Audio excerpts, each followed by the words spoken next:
Bien, nous voici pour un cinquième, il me semble, débat du groupe X Intelligence.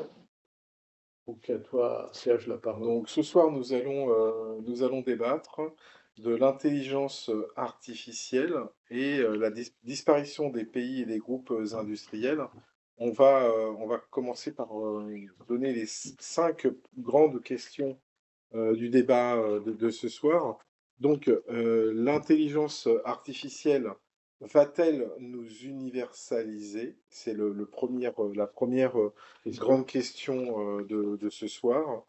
La deuxième grande question, on va traiter de la propriété, donc de la propriété intellectuelle, de l'intelligence artificielle. Qui en sera vraiment le propriétaire? Y aura-t-il un seul propriétaire, plusieurs propriétaires?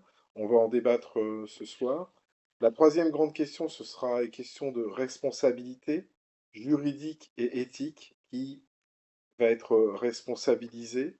La quatrième question va parler de souveraineté avec au pluriel et de sécurité au pluriel dans un monde d'intelligence artificielle. Et enfin, nous aborderons une probable monnaie artificielle dans cette économie des machines. Voilà le menu de notre débat de ce soir. Donc euh, un- je vais donc vous poser la première question.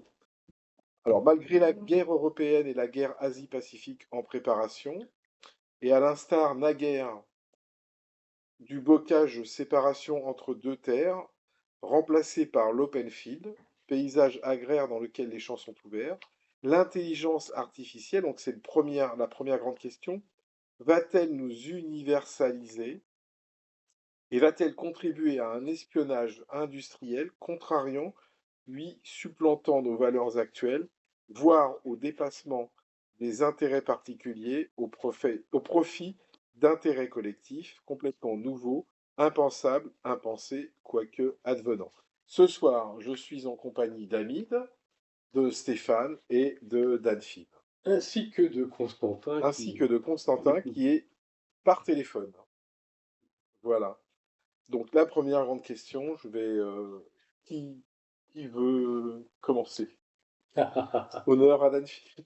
Alors, ce qui me paraît extrêmement intéressant, c'est de penser que, en effet, cette histoire de bocage, on retrouve au Moyen Âge, on avait en Europe du Sud des séparations entre les terres agricoles avec souvent des pierres pour dire c'est mon territoire, c'est pas au voisin. Attention, au voisin qui vient là, je vais lui botter les fesses. Bon. Et puis, on avait dans l'Europe du Nord l'open field, un champ ouvert. À mon voisin, si tu viens chez moi, c'est pas grave, on va même boire un coup ensemble, mais par contre, tu me permets d'aller chez toi aussi de temps en temps. Et on comprend bien la résultante de ces deux façons de penser. Et là, ce qui m'apparaît extrêmement intéressant, c'est que l'intelligence artificielle va nous projeter dans un monde où la première façon de penser va forcément disparaître. Pourquoi?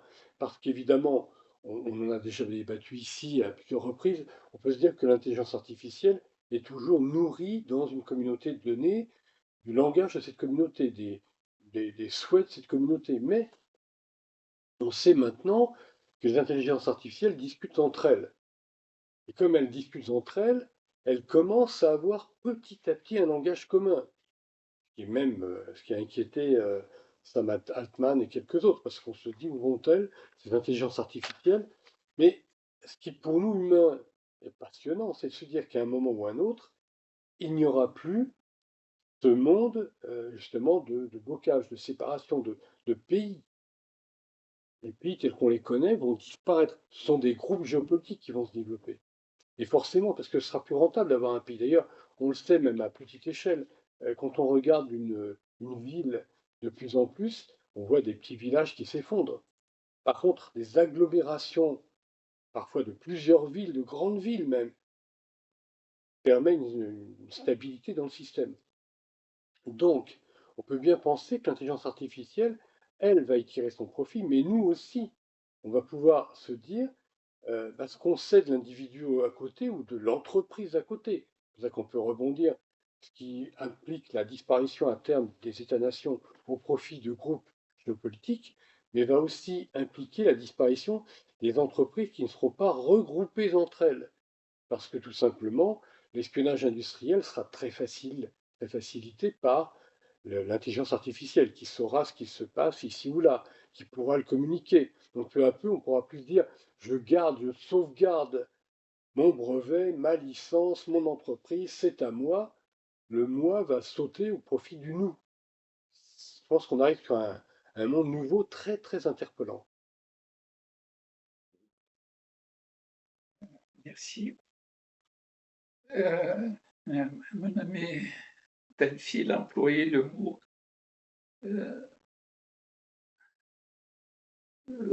les intelligences artificielles discutent entre elles. Oui. Oui. C'est très important. Effectivement, je vais un peu compléter. L'avènement des intelligences artificielles interconnectées, vous dites discutent entre elles, Tu as raison, oui, oui. c'est exactement. Ça marque une rupture comme celle de l'écriture et de la monnaie. Oui. Ces entités-là, non seulement elles sont apprenantes, mais elles sont aussi productrices, elles produisent, elles s'apprennent, elles produisent. Donc elles participent désormais à la création, à la décision et à la circulation de valeurs à l'échelle planétaire. Leur expansion oblige l'humanité à repenser ces piliers. Il y a plusieurs piliers, 5 piliers dont vous avez tout à l'heure énuméré, Oui. de son ordre politique et juridique.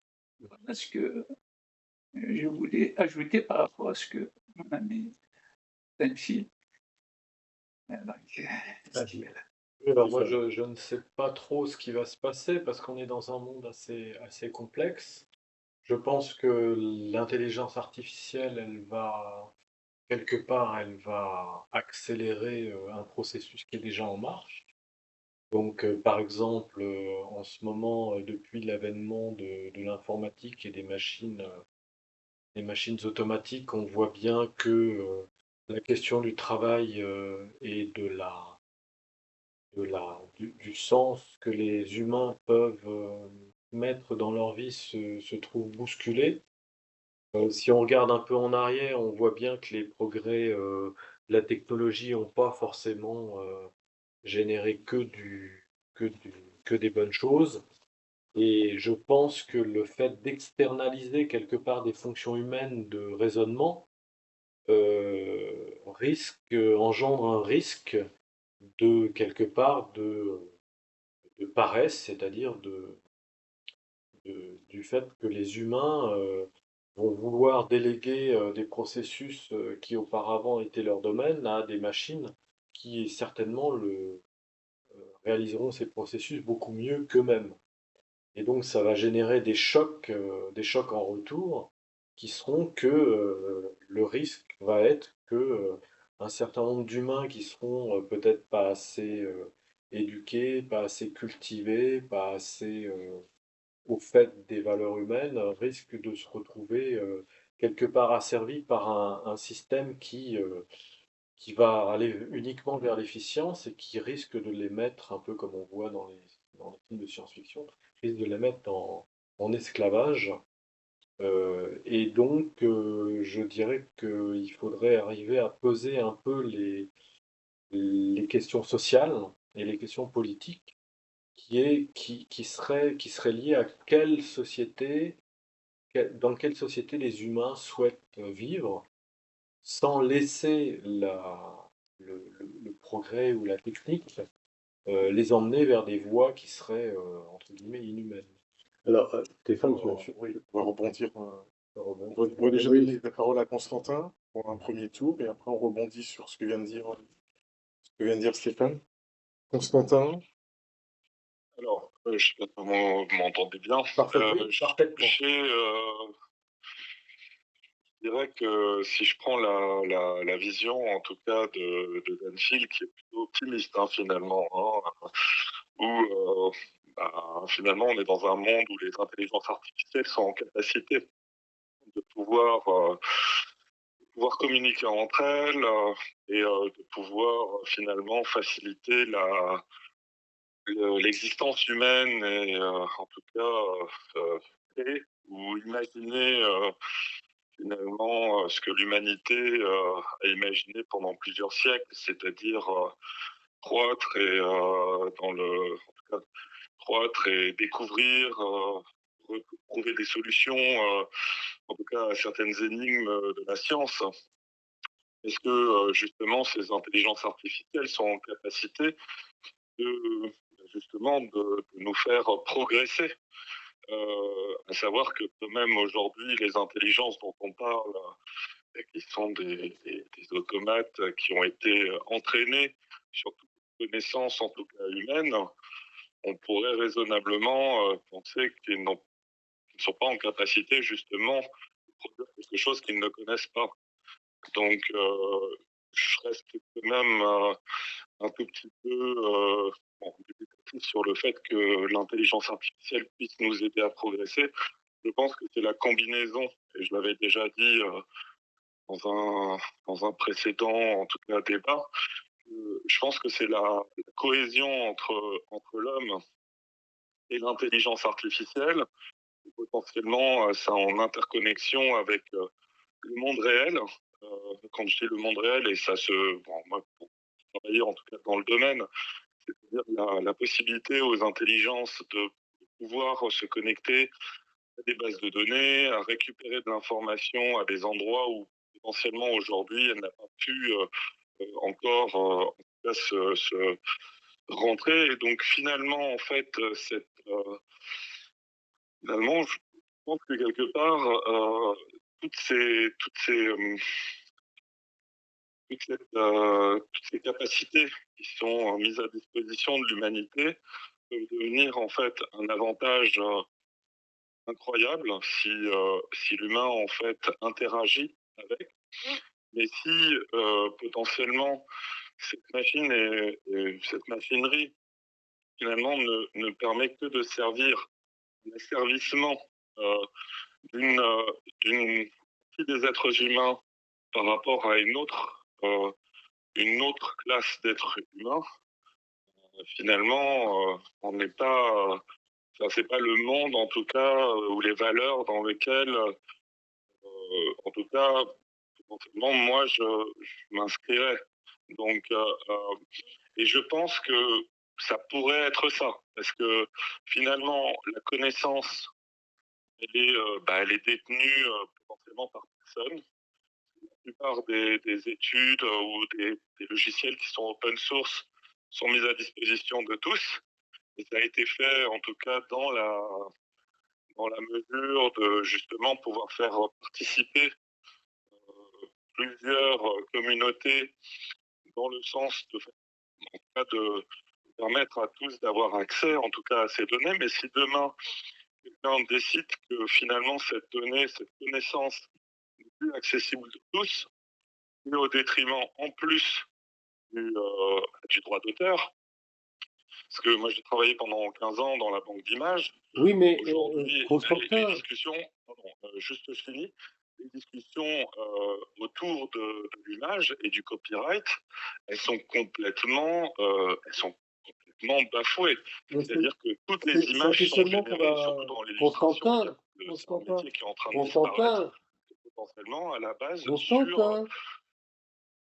comme dit Danfield, de l'espionnage industriel. Là, pour le coup, c'est de la production d'images à grande échelle sans l'être humain.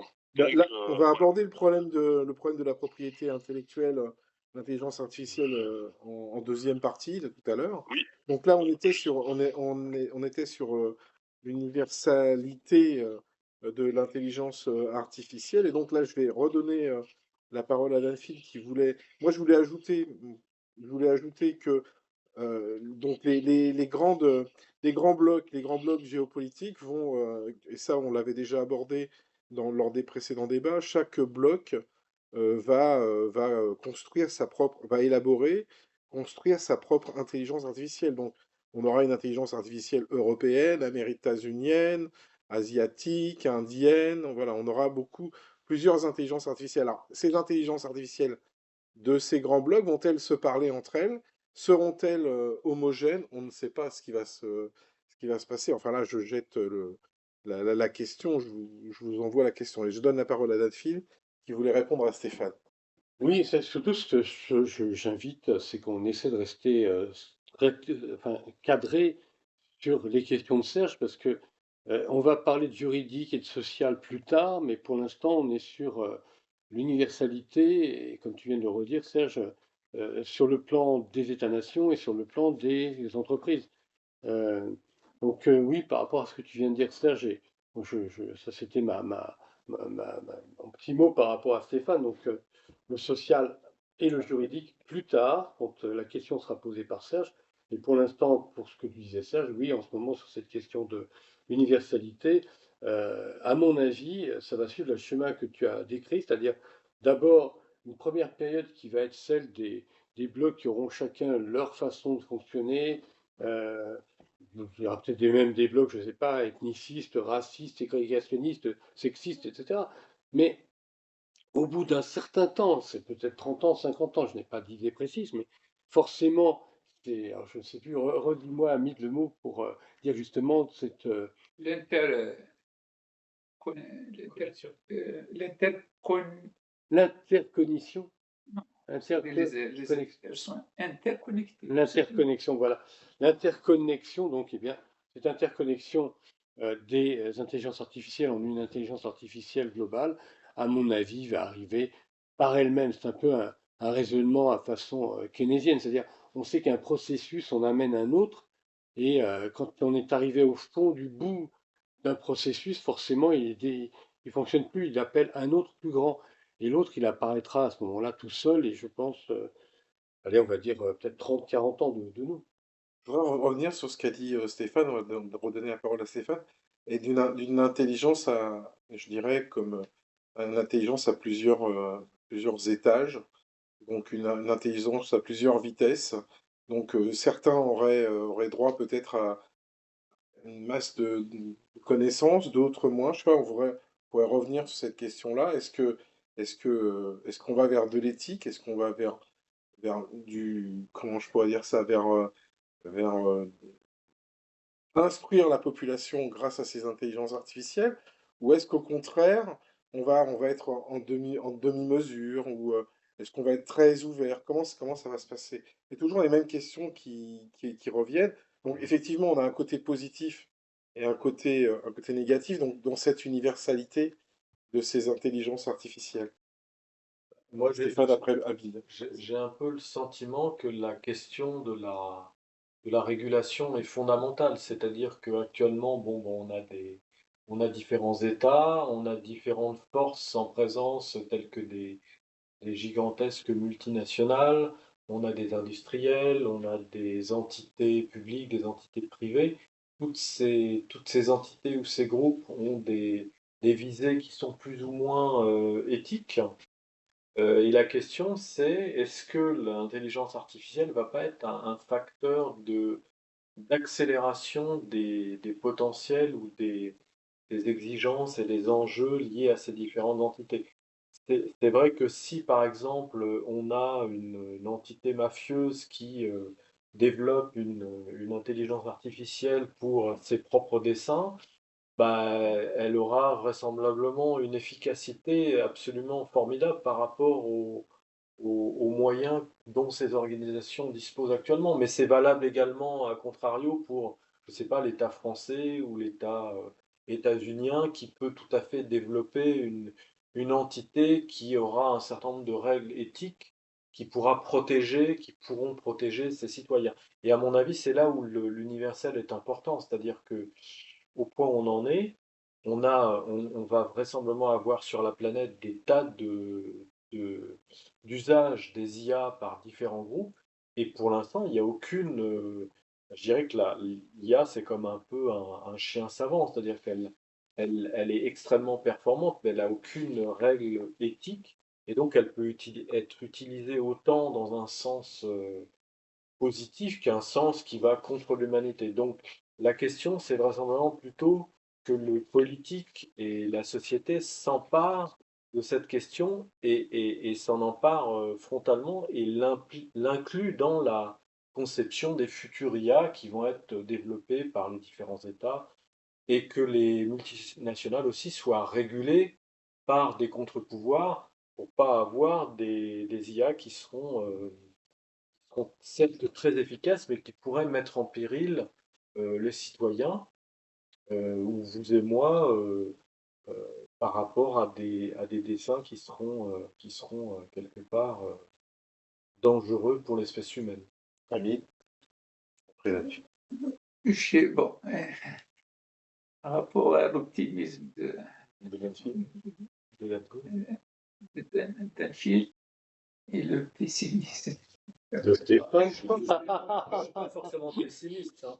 Je pense qu'il faut s'emparer de la question. C'est ça. Il faut que la société s'en empare et que les personnes qui sont en charge de la direction et de la navigation vers un mieux soient assez outillées également intellectuellement pour pouvoir réguler et infléchir dans la bonne direction ces outils qui sont merveilleux, mais c'est un peu comme un marteau, hein, ou comme une arme. C'est ça. On peut l'utiliser pour des usages qui sont nettement différents.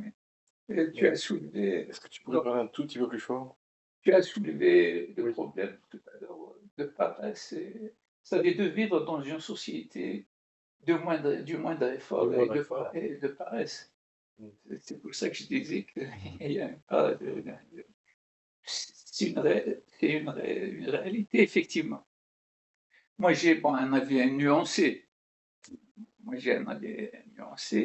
C'est vrai que le défi n'est pas simplement technologique. Effectivement, il est civilisationnel.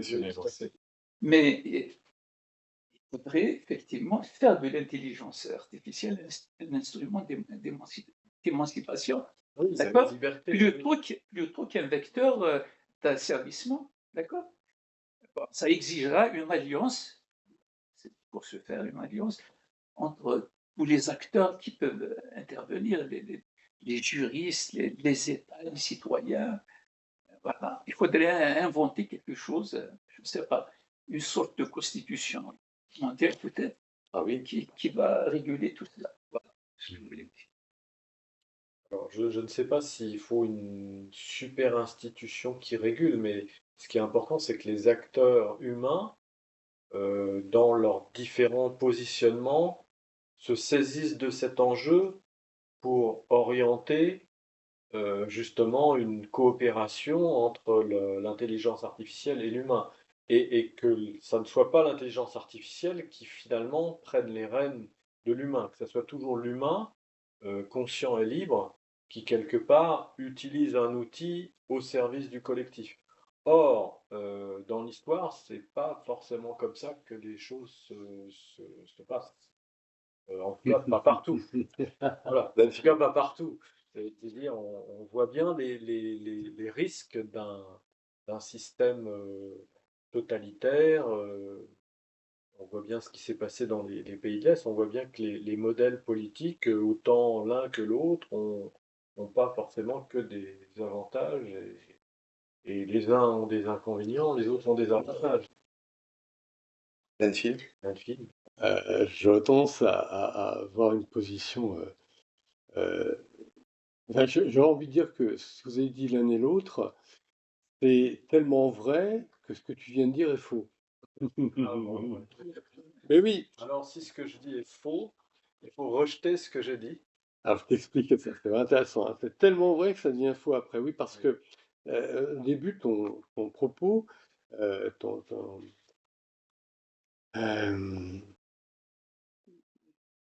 j'ai presque envie de dire un terme mathématique, mais bon, disons que tu as une axiomatique qui est fondée sur la paresse, je reprends cette terminologie-là, et la paresse parce que nous sommes tous paresses. De risque. Oui, Le risque, il y a un risque.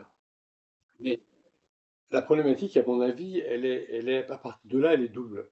C'est-à-dire que d'un côté, euh, si je laisse mon lave-linge laver mon linge à ma place, il est risqué que j'ai des couleurs qui ne soient plus colorées, que j'ai du linge complètement écrasé, écrabouillé, arraché, disloqué.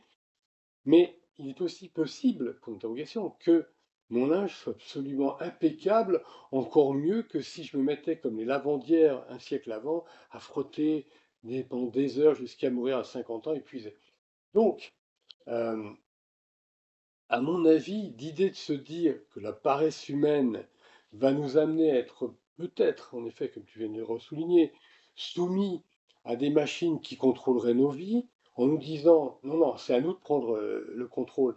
Mais non, comme je viens de le dire, il y a un problème double parce que à un certain moment, c'est connu d'ailleurs, là ce ne sera pas des mathématiques mais plutôt de la physique, on sait qu'à un moment donné, pendant que tu te penches, mais il y a un moment donné, tu ne peux plus te pencher, tu tombes.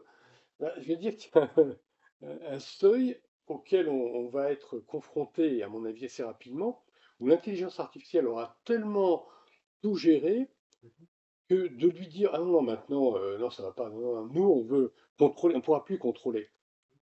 Donc et si ce n'est pas déjà, je vais loin dans mon propos, j'ai écouté beaucoup de spécialistes.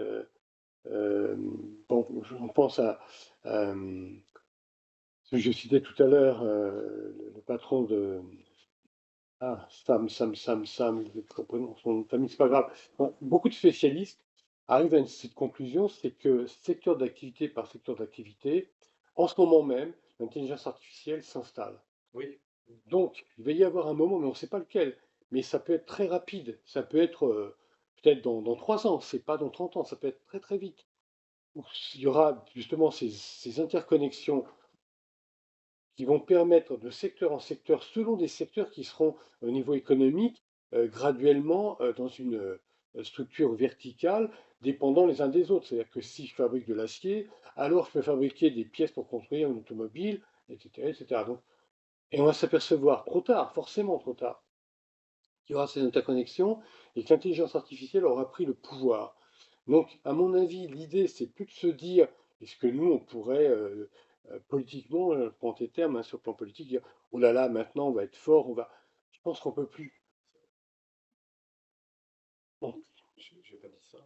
Vas-y, alors. J'ai pas dit ça. Ce que j'ai dit, c'est que le groupe ou la société dans son ensemble euh, doit bien réfléchir à comment les déviances possibles de l'usage de ces IA a un retour sur le fait que les gens, par exemple, vont perdre leur emploi, ou peut-être, par exemple, avoir une politique pour éduquer les personnes à avoir, par exemple, un sens de l'usage de ces machines, et donc aller vers plutôt une conscientisation de quels sont les usages qui peuvent leur bénéficier et de veiller aussi à comprendre les dangers que cela peut impliquer dans leur vie propre. Et donc ça, je pense, c'est fondamental et c'est pas du tout ce qui se passe aujourd'hui. Aujourd'hui, tout un chacun, on peut s'emparer d'une IA et puis peut-être l'utiliser comme on le souhaite en fonction de nos intérêts, nos lubies, nos passions, nos volontés. Mais certainement que les groupes qui sont organisés et qui ont des intérêts, par exemple des industriels ou des entités politiques, vont effectivement les utiliser de fait et vont savoir comment les utiliser pour les orienter et maximiser leurs intérêts. Mais c'est clair que ça va générer d'énormes différences entre, par exemple, un groupe industriel qui saura comment utiliser une IA, voire constituer sa propre IA sur la base de ses savoir-faire, et un autre groupe qui peut-être est à un niveau 1 ou 0 de sa compétence, la différence entre les objets et les systèmes produits sera absolument formidable. Et donc, il risque d'y avoir des hyper spécialisations qui vont se former sur la planète de façon encore plus prononcée que ce qui existe actuellement. Et pareil pour la question de la segmentation de la population entre les très riches et les très pauvres, avec ce risque, à mon avis, d'asservissement qui a toujours été là, qui prendra des formes plus raffinées, où les gens sont peut-être très heureux d'être asservis. Voilà, donc Ils ne le donc sauront pas, ne le sauront pas. Alors, ça alors voilà, dépend, donc oui, je ne sais pas. Après, je ne suis pas Madame Irma, je ne sais pas ce qui va se passer. On donnera la parole à Constantin. Oui. alors donc, oui, Serge, parce que tu nous as orienté sur le second thème, enfin le deuxième thème, donc justement de l'éthique, voire du juridique.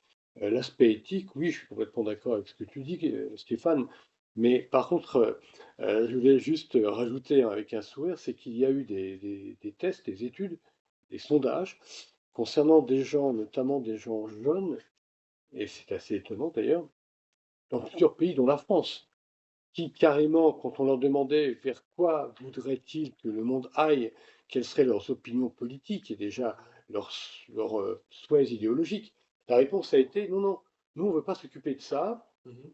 on veut que des gens gèrent ça pour nous, gèrent l'économie, le monde, tout ça, et l'industrie et tout ci et cela. Et nous, simplement, on a notre vie tranquille, on a notre travail, nos enfants, et c'est tout. Donc apparemment, il y a des gens qui sont ni forcés d'une façon dictatoriale, ni, on va dire, dans l'inconscience de ce qui leur arrive. Non, ils sont bien conscients, mais eux, ça leur plaît d'être dans un système de cette nature. Donc il est peut-être possible que oui, l'universalisation qui va pouvoir naître progressivement passe par une période où il y aura vraiment des mondes très séparés, très diversifiés, C'est que c'est certain. et au point que sur le plan éthique, il y en a peut-être même qui diront, je dirais pas qu'ils demanderont les coups de bâton, mais qui diront que finalement, c'est bien d'être comme ça, d'être dans un système où on sert l'intérêt collectif, en pensant même que c'est bien. L'IA nous dit qu'on doit mettre en œuvre, le système s'améliore, le pouvoir d'achat progresse de dizaines d'années en dizaines d'années, donc on est très content. Et je pense que certains diront ça. Et d'autres, à contrario, seront révoltés en disant, mais comment ça? C'est plus nous qui dirigeons, c'est l'IA qui nous dirige. Oui. Constantin, est-ce que tu veux rebondir sur cette question de l'universalité ou est-ce qu'on passe De l'éthique. Sur la partie de éthique, l'éthique? Oui. Ou est-ce mais ça qu'on... existe déjà. C'est déjà en tout cas quand on implémente une IA sur les plateformes, en tout cas, qui sont mises à disposition.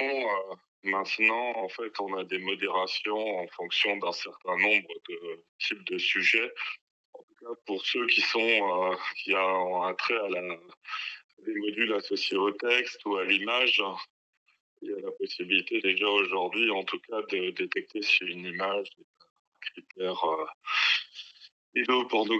pornographiques, sexuels,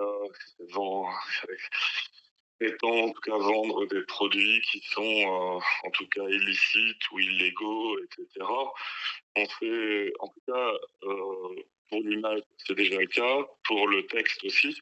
Par exemple, pour un pseudo, ChatGPT et toute la série, en tout cas, il y a des critères de modération qui permettent de détecter dans un texte si le texte, en tout cas, demande en tout cas, à l'IA quelque chose qui n'est pas quelque chose de, par exemple, je souhaiterais construire une bombe ou tout simplement pirater un système informatique pour me donner un certain nom, un petit coup de main. Pour le coup, il y a déjà en tout cas des critères éthiques, en tout cas qui ont été mis en place par les sociétés qui mettent ça à disposition. Par contre, forcément, ça reste de la technologie. N'importe qui peut retrouver en tout cas l'algorithmique qui permet en tout cas de faire apprendre la machine et de lui faire apprendre n'importe quoi et effectivement de lui apprendre en tout cas à par exemple hacker des systèmes ou à forcer la sécurité en tout cas d'un système, voire même de créer une voie informatisée qui va aller appeler un certain nombre de correspondants qui sont plutôt d'une certaine d'une certaine, en tout cas d'un certain âge, de telle façon à leur dérober des données sensibles, etc. Et là, pour le coup, de manière automatisée, sans avoir besoin d'un être humain. Oui. Donc, en effet, on est en face d'un dilemme. C'est, alors vous parliez d'un outil, je parlerais plutôt d'un couteau. Ça permet de cuisiner, ça peut tuer aussi quelqu'un. Donc, pour le coup, ce que l'humanité va faire ou en tout cas va produire, réaliser, imaginer avec ces IA, aujourd'hui, on ne le sait pas. Enfin, on commence à comprendre que la plupart des IA remplacent les métiers qui sont des métiers où il y a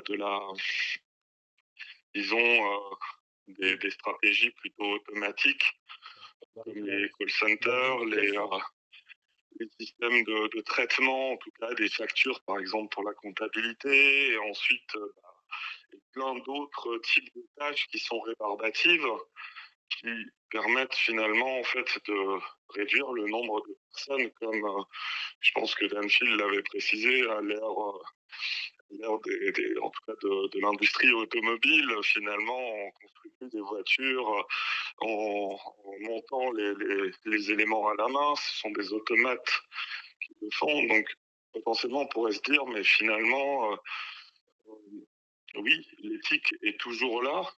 Qu'est-ce qui demain fera qu'il n'y aura plus d'éthique? Pourquoi des sociétés, en tout cas, ou des sociétés ou des groupes de personnes voudront utiliser l'intelligence artificielle autrement que dans le monde tel qu'il est aujourd'hui, c'est-à-dire potentiellement pour faire le bien, quoique on peut voir les dérives, en tout cas dans des sociétés comme en Chine, où finalement l'intelligence artificielle associée à des systèmes de vidéo sont en capacité de détecter des personnes et contre des points négatifs, etc. Donc, moi, je dirais qu'aujourd'hui, l'éthique, elle existe. Est-ce que l'homme veut vraiment le respecter? Est-ce qu'un certain groupe d'hommes va vouloir aller beaucoup plus loin? Et pour ça, c'est pas l'intelligence artificielle dont ils ont besoin. En fait, c'est des données. C'est des données sur chacun d'entre nous. C'est toute la connaissance. C'est ça, en fait, la clé de voûte. Une intelligence reste artificielle tant qu'elle n'a pas de données, en fait. Et en fait, la réalité, c'est pas la technologie qui est le frein, en tout cas, à toutes ces possibilités positives, négatives. C'est jusqu'à quel point, en fait, dans le monde qui va être le suivant, hein, nos données seront exposées justement à ces intelligences artificielles. Est-ce qu'ils pourront savoir à quel moment, en fait, mon cœur est en train de battre beaucoup plus vite? Est-ce qu'ils seront en capacité de voir ce que je suis en train de voir à un instant T pour savoir ce que je ressens, etc. C'est toutes ces données-là qui vont faire que demain, je pourrais être remplacé. Parce que, et mon imagination et potentiellement mon éclair de génie.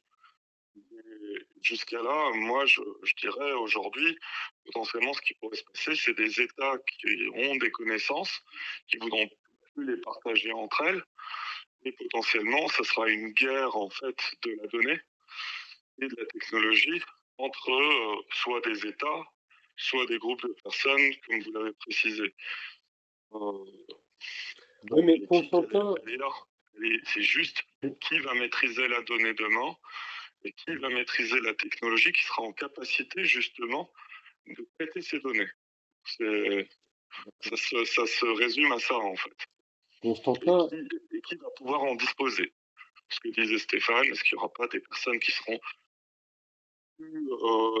plus de privilèges que d'autres dans cette société finalement à plusieurs vitesses? Constantin, Je m'arrête là. en t'écoutant, j'ai envie de rebondir parce que quand tu nous poses la problématique euh, des individus qui sont dans un système et qui perdraient finalement, ce que tu disais, leur éclair de génie, par exemple, mais pensons aux fous du village. quand il y avait des villages, il y avait dans tous les villages quelqu'un qu'on considérait comme un peu le simplet, mais en même temps qui nous posait des questions, qui nous amenait à nous poser des questions. Et j'ai envie de dire que l'être humain, il aura, à mon avis, toujours cette capacité à être le fou du village quelque part. C'est-à-dire qu'on est un groupe d'amis, et bien à un moment donné, ça peut être moi, quelqu'un dit une bizarrerie, on a envie de mourir de rire, puis on se dit, c'est intéressant quand même. Et je pense que l'éclair de génie ne va pas se perdre, se diluer dans l'intelligence artificielle, et encore moins l'intelligence artificielle globale dont on a parlé peu à peu, mondiale. Mais à mon avis, il va y avoir des poches d'originalité qui vont être d'autant plus intéressantes et interpellantes qu'elles seront justement en dehors du discours universel, du discours normal, normalisé. Est-ce que tu penses que l'intelligence artificielle, hein, tu parlais d'éclairs de génie, tu penses que l'intelligence artificielle va créer de nouveaux individus qui auront ces éclairs de génie? Parce que là, tel que je l'entends, c'est déjà des individus qui ont des éclairs de génie, garderont leurs éclairs de génie. Mais d'autres, est-ce que Ah, ça va émerger? si je rebondis sur ce que disait Constantin, donc justement sur ces éclairs de génie, mais avant, aussi à un moment donné, c'était Stéphane qui évoquait ça dans cette inquiétude de la, des pauvres et des riches, si je veux simplifier, de la graduation des sociétés humaines et des individus. Ça, on l'a toujours connu. On regarde la plus haute antiquité, on monte à Babylone, à l'Égypte, il y a des systèmes gradués. Donc, on ne va pas arriver à l'égalitarisme parfait du jour au lendemain. Tout de suite.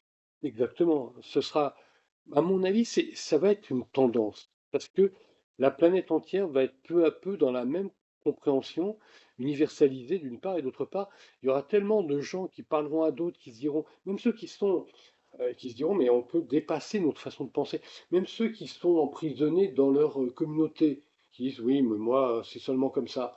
Mais un jour, ils entendront parler ou ils liront sur une autre communauté. Ça ne peut pas exister, ça, des gens comme ci. Ouais, Et si tu en as déjà parlé finalement, de ça. et oui, on en avait parlé dans un débat, mais je pense que ça va être le grand moment qui va solliciter les éclairs de génie. Bon, est-ce que tu veux ajouter, Hamid? Juste un mot. Moi, je pense, vous avez parlé de l'éthique. Moi, je pense que l'éthique, elle est liée à la responsabilité. On est d'accord. Ouais. D'accord? Et c'est un point que nous allons peut-être discuter. On va y arriver. D'accord. Donc, je vais avancer dans notre débat donc avec les questions sur la propriété de l'intelligence artificielle et les questions de responsabilité juridique et éthique. Donc, la propriété intellectuelle, industrielle et culturelle subsistera-t-elle sous la forme clanique que nous lui connaissons encore en ce début de XXIe siècle, lors de l'avènement de copies et améliorations de technologies, d'œuvres littéraires, etc., par des intelligences artificielles en réseau, hors pays, hors groupe industriel, car planétarisées? À qui appartiendra la propriété d'une intelligence artificielle? Égale à ses créateurs, à tel ou tel copieur? À qui appartiendra un ensemble d'apprentissage? Lequel, parmi la quinzaine ou le millier d'ingénieurs qui auront créé via une intelligence artificielle telle technologie, telle œuvre, en sera-t-il tenu pour responsable juridiquement? Amine, si tu veux commencer. Merci. Moi, il me semble que, concernant la propriété de l'intelligence, aujourd'hui, le droit considère l'intelligence artificielle comme un outil. Oui. Mais dans un réseau connecté, comme l'a souligné tout à l'heure, mondial, où les intelligences artificielles sont connectées, tout cela donc, chamboule un peu l'idée de l'outil. Oui. Là, il me semble qu'il faudrait aller vers d'autres modèles. Les modèles qu'on peut énumérer, à mon avis, sont donc d'ordre 3.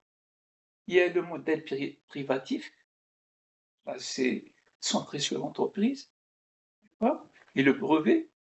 Oui. Il y a le modèle ouvert, là, c'est comme son l'indique, Donc, c'est proche du commun scientifique ou, si vous voulez, du logiciel libre. D'accord? Et vous avez un modèle hybride. Donc là, c'est fondé sur une propriété algorithmique partagée, où chaque contributeur reçoit une part de la valeur générée. Cette évolution, donc, elle va annoncer la fin du monopole. Oui. D'accord? C'est la fin du monopole individuel sur la création au profit d'une intelligence collective organisée. Donc voilà, je pense, les 3 points vers lesquels tout va converger. Qui veut répondre à Hamid? Ou ajouter Moi, ça m'amène à penser à un exemple, ce sont les voitures autonomes qui ont été testées depuis un certain nombre d'années aux États-Unis ou dans les autres pays. Et alors, en fait, ce qui s'est passé, alors c'est il y a quelques années déjà, je pense qu'il y a 2 ou 3 ans, c'est à San Francisco, c'est le fait qu'une voiture autonome en test, sans pilote bien sûr, écrase une vieille dame. Et donc toute la question qui était posée, c'était qui est responsable? Alors est-ce que c'est l'IA qui est à bord? Est-ce que c'est la société qui a fabriqué, qui a conçu et implémenté l'IA? Est-ce que voilà, est-ce que c'est la vieille dame qui est responsable? Alors, en fait, Et là, à l'époque, alors, je finis. là, c'est un problème de responsabilité. Alors, justement, mais on parlait de pas responsabilité. le problème de propriété. Alors, on parlait de Oui, responsabilité. oui. J'étais sur l'axe de D'accord. responsabilité juridique. Alors, en fait, ce qui était dit, c'est surtout, alors, la question, c'est que pendant 1 an, je crois qu'ils ont arrêté l'utilisation ou le test de l'ensemble des véhicules autonomes. Je crois que c'est à San Francisco. Et ils ont dit, ce qu'il faut, c'est qu'on soit capable de comprendre qu'est-ce qui a généré, quelle est la règle qui finalement a généré l'écrasement de la vieille dame. Et d'où la distinction très importante des IA qui sont capables, de... Généralement, ce sont des boîtes noires. Donc il y a un ensemble de règles à l'intérieur de la boîte noire, mais sauf que généralement, comme ce sont des algorithmes génétiques qui sélectionnent les règles, les 3/4 du temps, on n'est pas capable d'aller rechercher le dysfonctionnement ou la panne qui est liée à une mauvaise agrégation de règles qui a généré cet accident. D'où l'idée de dire, bah, finalement, toutes les boîtes noires où on n'est pas capable d'expliciter les règles de l'IA, en fait, elles sont à proscrire parce qu'on ne sera pas capable d'upgrader le système et de l'améliorer. D'où la distinction entre les IA qui sont explicitement, on va dire, qui sont des systèmes qu'on peut ouvrir et comprendre l'ensemble des règles qui ont été implémentées, et des IA qui sont complètement des systèmes fermés. Et donc la question, c'est finalement, en tout cas les juristes qui se sont penchés sur la question de responsabilité ont dit, bah, il faut favoriser des IA qui sont où on est capable d'expliciter les règles de la machine à l'humain. Et non pas des IA qui finalement vont faire leur tambouille, leurs recettes, sans qu'on puisse a posteriori savoir les modifier pour qu'elles aillent dans un sens humain, ou en tout cas dans un sens éthique. Donc c'est ça, voilà, c'est juste un exemple pour expliquer que ce sont des questions un peu délicates et qu'il y a quand même des technologies qui sont à favoriser même au sein des familles d'IA qui sont créées. Par contre, dans des domaines où on a besoin d'efficience, on va vraisemblablement accepter, et où il n'y a pas des mises en jeu de la vie humaine, on va accepter que l'IA soit complètement, c'est-à-dire qu'elle ne soit pas capable d'expliciter ses propres règles et encore moins de les expliciter à l'humain. Et à mon avis, c'est là où se situe le danger. C'est à partir du moment où finalement la machine qui fabrique son propre monde n'est plus capable, ou en tout cas on fabrique des machines qui sont plus capables d'expliciter les règles sur lesquelles elles sont fondées et sur lesquelles elles fonctionnent. Attendez, je voulais, pardon, ce que je voulais tout à l'heure, peut-être que je me suis mal expliqué concernant Ce que vous avez donc dit, moi je pense qu'il rentre dans le domaine de la responsabilité. Oui, Concernant maintenant, alors que le point qu'on discute maintenant, c'est la propriété. D'accord? alors, Donc là, actuellement, je répète ce que j'ai dit tout à l'heure, c'est que le droit actuellement, il considère l'intelligence artificielle comme un outil, non comme un sujet de droit pour le oui, moment, non comme un mais sujet de à droit. mon avis, on va y Voilà. venir. Donc, tout le problème est là. Oui. Mais dans un réseau mondial où des intelligences artificielles s'enrichissent entre elles, Oui, oui. qui, voilà, Voilà, oui. qui appartient à qui, Les Alors, voilà. propriétaires. Alors, voilà, il y a- toute la il y a- question, elle est là. C'est-à-dire, c'est ça. voilà, l'idée d'un auteur unique s'efface. Tout à fait. C'est pour ça Complètement. qu'il faudrait aller vers d'autres modèles, Tout comme à fait. le modèle d'un acteur unique s'efface, il faudrait aller vers d'autres modèles. C'est pour ça que j'ai parlé tout à l'heure, Hybride, ouvert. voilà, d'un modèle privatif, d'entreprise, Ouais. d'un modèle ouvert, Ouais. libre, et d'un modèle partagé entre les deux. Voilà. Moi, je pense par la suite, voilà. Oui, viendrait par la suite cette responsabilité. OK? Danfield. Après, après ça sera Puis Constantin. après Constantin, oui. Mais justement, alors, je voudrais revenir par rapport à ce que vient de dire Hamid, sur ce que ce vers quoi nous orientait Stéphane, parce que j'ai l'impression que la responsabilité, à un moment donné, elle va plus pouvoir exister comme nous on la conçoit dans nos cerveaux actuels. Oui. Elle va se mélanger avec la propriété. Oui, c'est ce à quoi je pensais. Et oui, parce que, alors je reprends l'histoire dont tu parlais de San Francisco. Il y a un fameux test de la vieille dame chez Google où on a programmé un ordinateur, donc une intelligence artificielle, pour se dire euh, quel est le meilleur choix éthique. Eh oui, mais c'est éthique, mais oui. Quand on a la vieille dame qui traverse la rue, est-ce qu'on écrabouille la vieille dame? Et on a 40 voitures qui s'emboutissent et 13 morts et plein de blessés? Ou bien est-ce que on écrabouille la vieille dame quand même, malgré tout, tant pis, et dans ce cas-là, il y a peut-être une voiture de travers et tout le reste passe tranquillement et pas de morts, pas de blessés. Oui, alors c'est Ah, mais Et alors, oui, ça, attends, mais je voudrais conclure parce que pour moi, justement, en t'écoutant, ça me ramenait sur ce que disait Hamid, c'est-à-dire que euh, nous, on est dans l'idée, dans notre façon de penser actuelle, que tuer la vieille dame, c'est mal.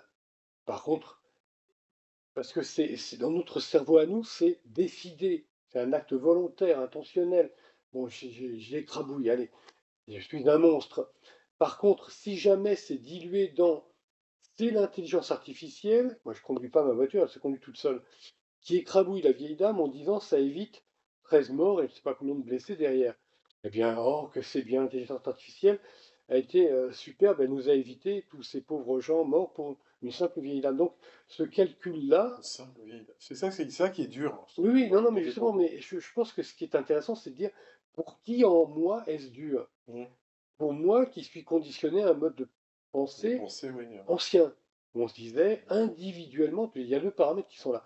Le paramètre, c'est individuellement, je décide de, et le second paramètre, c'est ma décision à moi. C'est cruel, c'est monstrueux. Par contre, si ça devient une décision qui n'est plus à moi, qui est par le collectif, d'une part, et d'autre part, c'est pas moi qui décide de lancer le processus décisionnel. C'est l'intelligence artificielle. À ce moment-là, l'intelligence artificielle peut être considérée, c'est là que ça devient à mon avis très intéressant, à la fois tel un outil, je le disais Hamid, mais qui est, quand ça nous arrange, n'est qu'un outil, et quand ça nous arrange aussi, elle devient une sorte de personne collective qui pense dans l'intérêt de tous. Ton exemple peut s'apparenter, enfin, il me semble, à un peloton d'exécution. Mais oui, c'est ça. à mon avis, Personne n'est coupable. il y a des règles. On va donner la parole à Constantin, vas-y. Si, il y a il y a quand même, faut nuancer ce qu'a dit Danfield, c'est-à-dire que socialement, est-ce que la société ou les organes de la société vont décider qu'il est nécessaire de sacrifier un individu pour en sauver 10? Déjà, c'est une question qui est difficile, délicate. On a rencontré le problème dans les Délicat. hôpitaux. Hein. Voilà, oui. Donc, Donc, Oui, mais il faut être au moins en mesure de poser la question.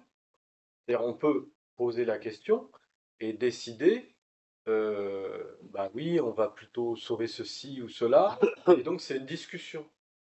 Par contre, à partir du moment où c'est implémenté dans un système qui a des règles, ça devient quelque chose d'un peu différent parce qu'il n'y a plus cette interrelation et cette discussion sur, au moment T, ce qui est plus souhaitable pour le groupe ou pas. À mon avis, c'est fondamental.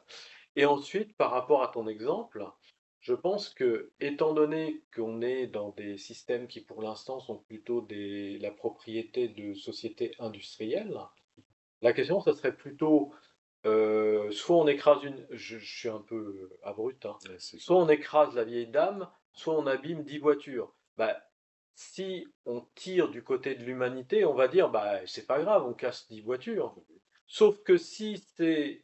Ah, mais dans les si- 10 voitures, alors, t'as 10 morts aussi, hein. non, non, justement, Ah, c'est bien ça. Je pose le cas, je me décale de ce que tu as dit. ah, T'as Je me d'accord. peut-être décale, dû je dis, blesser. voilà, c'est Tesla qui a développé une IA, il va dire, ah ben non, on écrase la vieille dame, mais comme ça, on protège 10 voitures, le système, on fait un pas une million de dollars. catastrophe économique.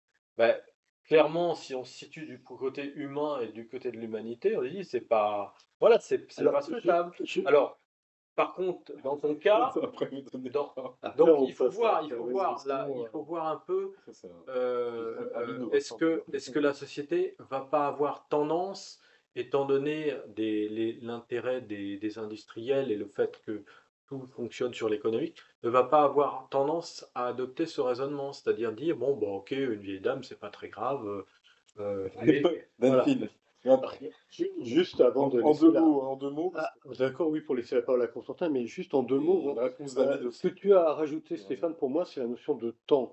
Mais le temps, il n'est pas pour tout le monde. Je donne un exemple très concret. Pendant la période Covid, j'ai un ami qui est docteur en médecine, qui était chef de service hospitalier, justement, pour des gens qui lui étaient amenés. Et en plus, il a une thèse d'éthique ensuite en philosophie. Donc, c'est vraiment pour lui, c'était épouvantable.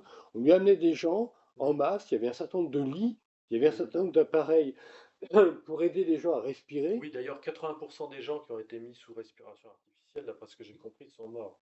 Donc c'était une mauvaise Bon, préconisation. Mais bon, je mais en ferme tous la les cas, parenthèse. je veux simplement dire ce que je dis, c'est que le temps, il n'avait pas le temps, et il était effrayé, mais on en a parlé après, par l'idée qu'il devait choisir. Bon, Oui, celui-là, il c'est est ça. trop vieux, bon, allez, vous le sortez de là. Ah, lui, c'est un jeune, vous mettez à sa place. Mais il m'a expliqué, il en était là. Alors que si jamais c'est l'intelligence artificielle qui décide, au lieu d'être dans un drame intérieur, surtout pour quelqu'un d'extrêmement fin qui a, je le dis bien, il a passé une deuxième thèse en philosophie sur l'éthique en médecine. Et là, il se retrouve dans l'horreur. Eh bien, il n'y aurait pas ce problème-là. Donc, à mon avis, il faut que tu considères que ce que tu as dit est peut-être valable quand on a le temps de choisir. Mais quand on n'a pas, bienvenue à l'intelligence artificielle. Bon, excuse-moi, Oui. Constantin, je pas. Constantin, à toi. Pardon, Constantin. Excuse-moi. Excuse-moi. J'ai dit beaucoup de choses. Moi qui arrive en dernier. Non, non, en avant-dernier, parce qu'il y a Rami derrière. Je reprends les points de Stéphane, je vais aller vite, hein, parce que c'est un peu le sujet à traiter. Et concernant la voiture autonome, il y a beaucoup d'histoires. Ça, d'ailleurs, même, il y a même de la théâtralisation, hein. J'ai participé à une pièce de théâtre, justement, où des participants devaient choisir si potentiellement c'était de la faute de la voiture, de celui qui avait programmé le logiciel de la voiture, ou si c'était le cycliste qui avait le droit de se faire écraser parce qu'il était là, il était sur la route, et que l'automobiliste était en face de lui, au lieu de foncer sur l'autre voiture qui était en face de lui, et peut-être de tuer une personne ou deux personnes dans la voiture en face de lui, il n'a tué qu'une seule personne finalement. Donc bon, les règles éthiques, l'algorithme qui d'ailleurs permet de faire fonctionner une voiture de manière autonome, il n'est pas du tout déterministe. Il est basé sur des règles d'apprentissage et des réseaux de neurones, et potentiellement aussi, il est basé sur des règles de deep learning, Et donc, un développeur ou n'importe qui est dans l'incapacité, en fait, d'expliquer pourquoi. On pourrait expliquer sur des cas d'usage, et on a tellement, en fait, qui sont mis à disposition de l'algorithmie, en tout cas de l'apprentissage, et à la fin, en fait, d'un point de vue juridique, la personne qui doit se défendre, en tout cas, de cette problématique-là, pourrait pas se défendre. Et aujourd'hui, c'est pas du tout déterministe. Ça serait tellement facile que on demande à une voiture de fonctionner juste à travers une série de règles. C'est ce qu'on faisait avant, c'est plus ce qu'on fait aujourd'hui.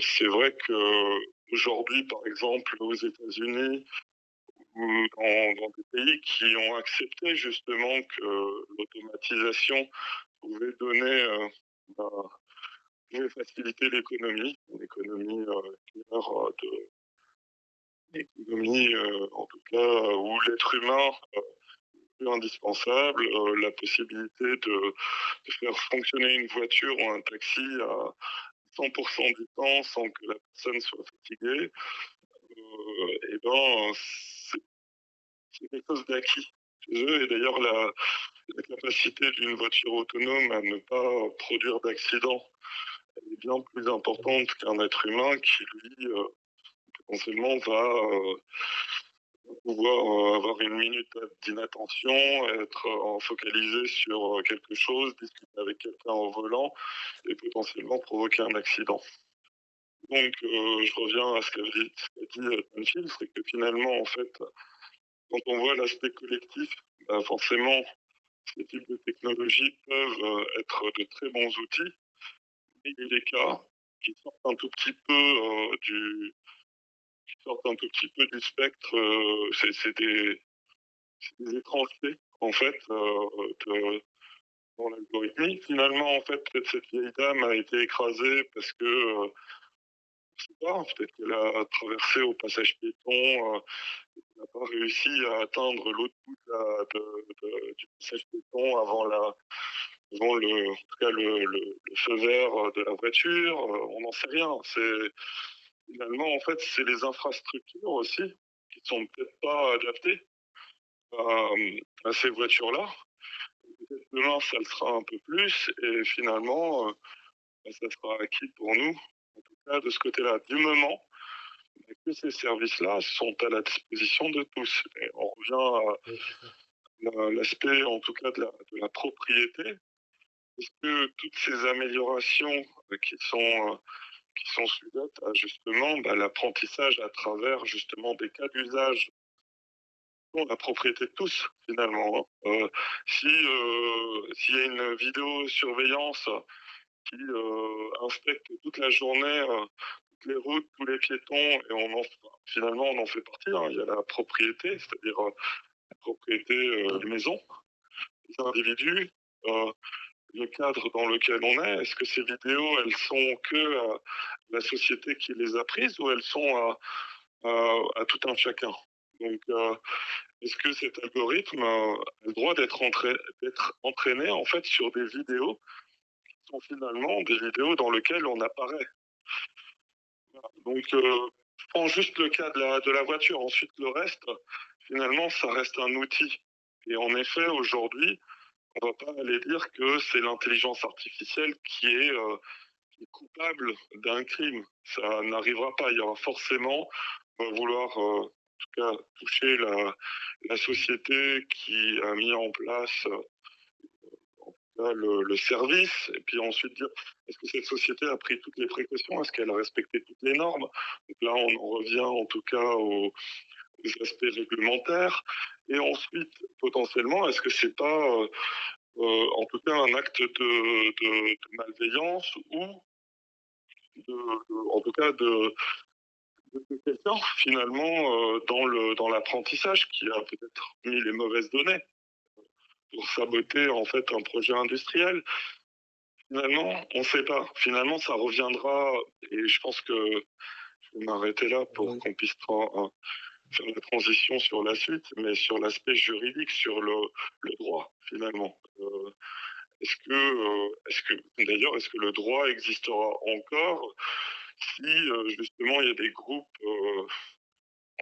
qui ne sont plus associés finalement à des valeurs, en tout cas éthiques, où il y a des règles, des lois qui permettent justement de mettre un cadre à tout ça.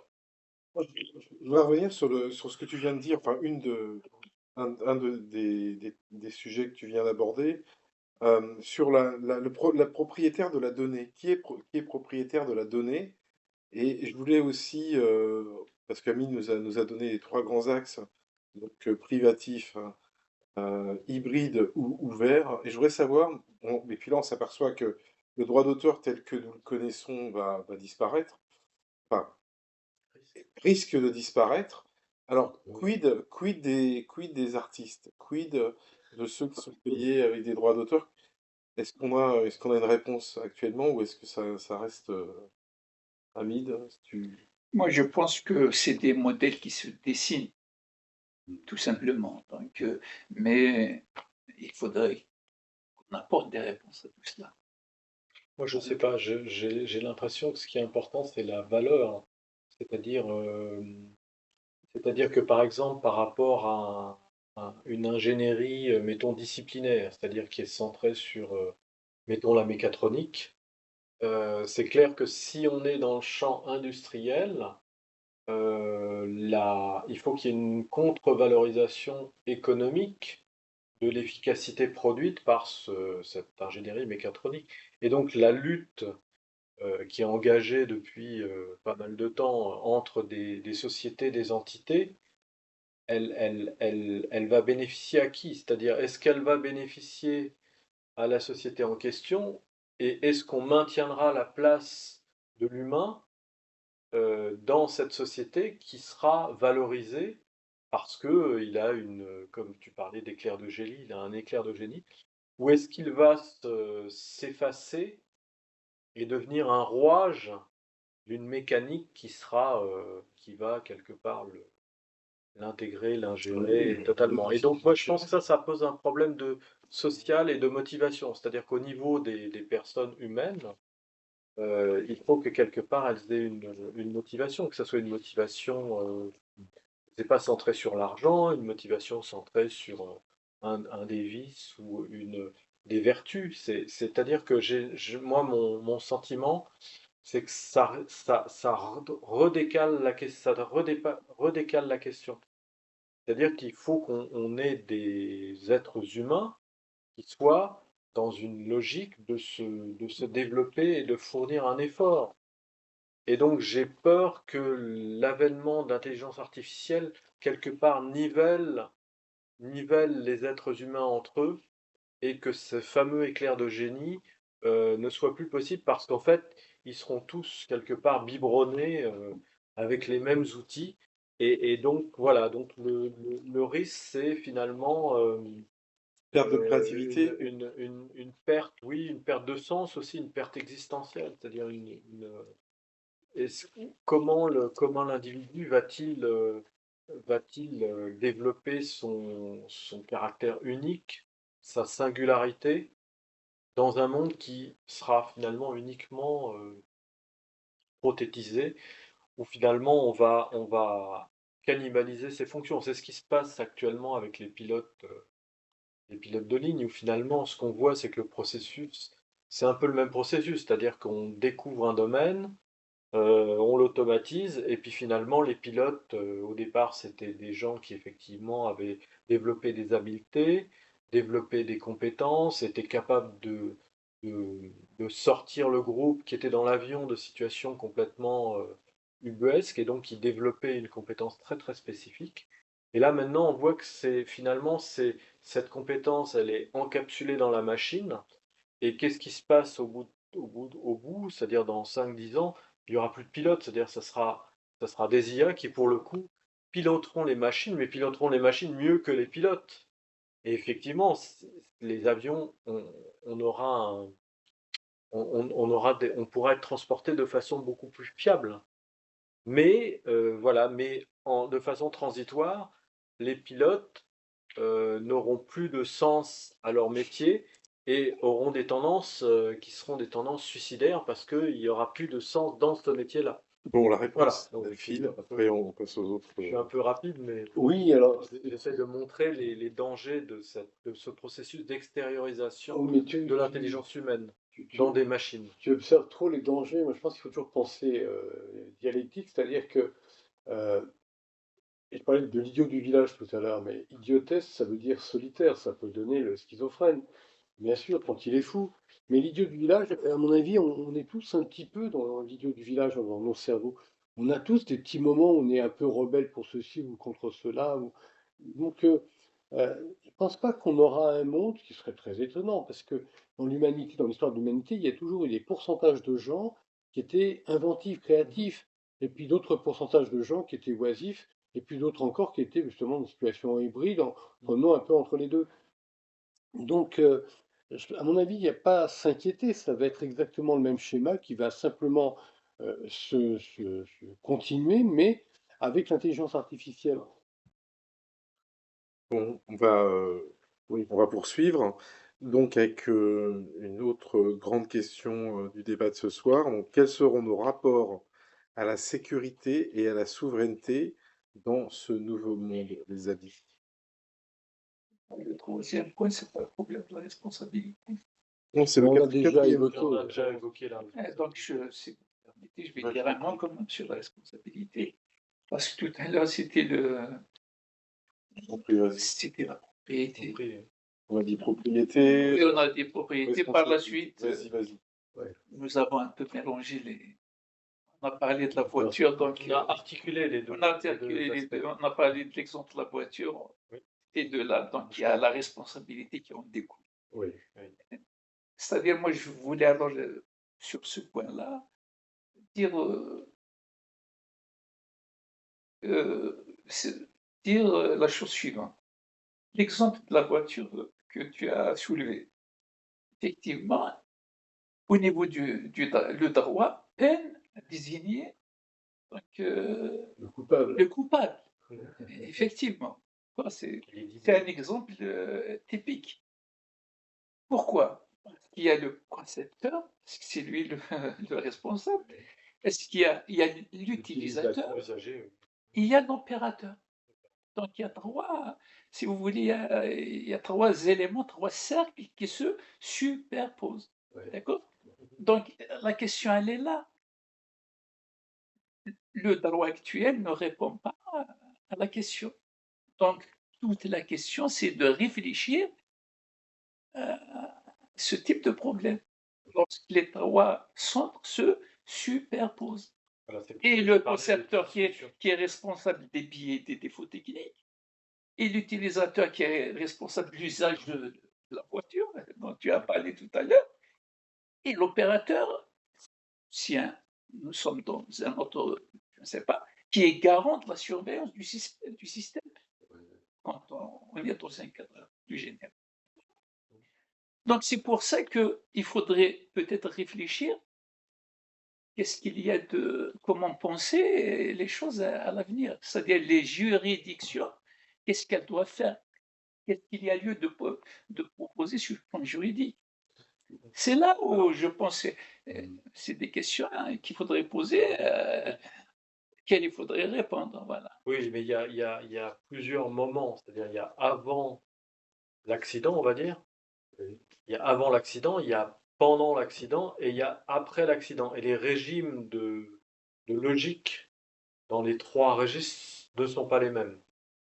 Donc c'est ça qui est important, c'est prévenir. Donc là, c'est avant, c'est réaliser des simulations pour envisager le meilleur d'un film, mais aussi le pire.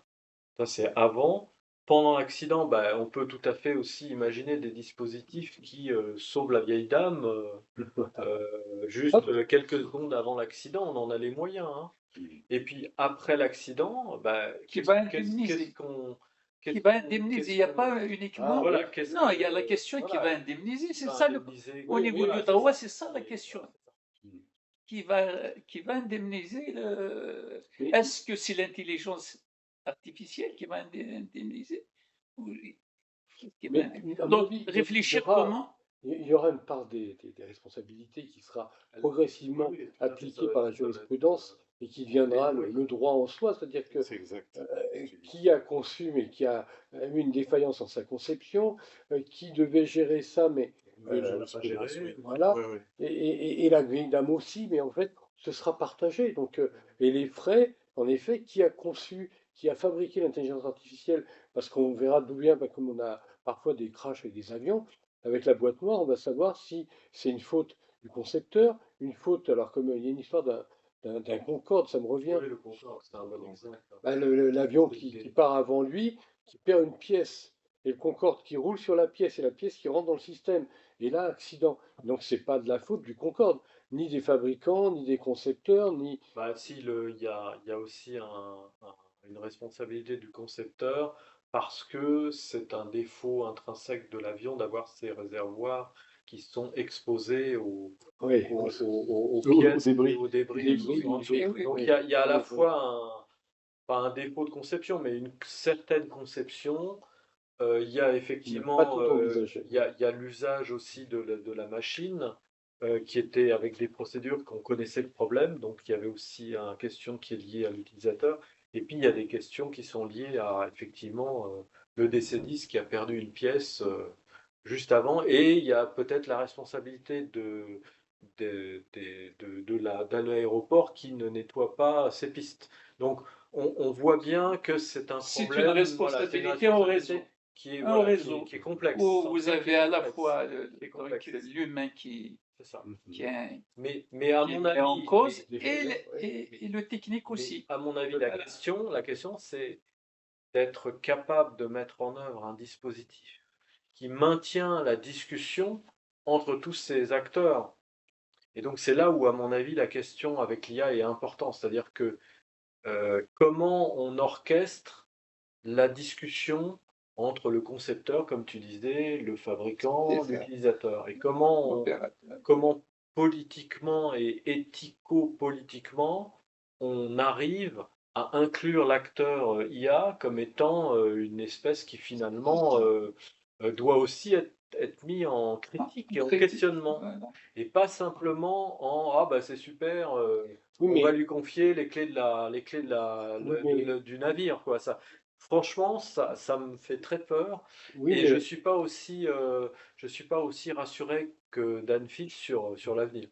l'intelligence artificielle en soi, par rapport à ce que disait Hamid, qui va payer, ben, on va considérer non pas l'intelligence artificielle, mais ceux qui l'ont fabriqué, ceux qui l'ont utilisé, ceux qui l'ont peut-être mal utilisé. Voilà, donc on n'a plus une histoire avec l'intelligence artificielle en tant que telle, mais en tant que qui l'a conçue, qui l'a utilisée, qui l'a Et tu l'as dit, réparé ou pas tu l'as réparé. dit Il a tout à l'heure. alimenté en données aussi. Tu l'as dit tout à l'heure, c'est une nouvelle jurisprudence.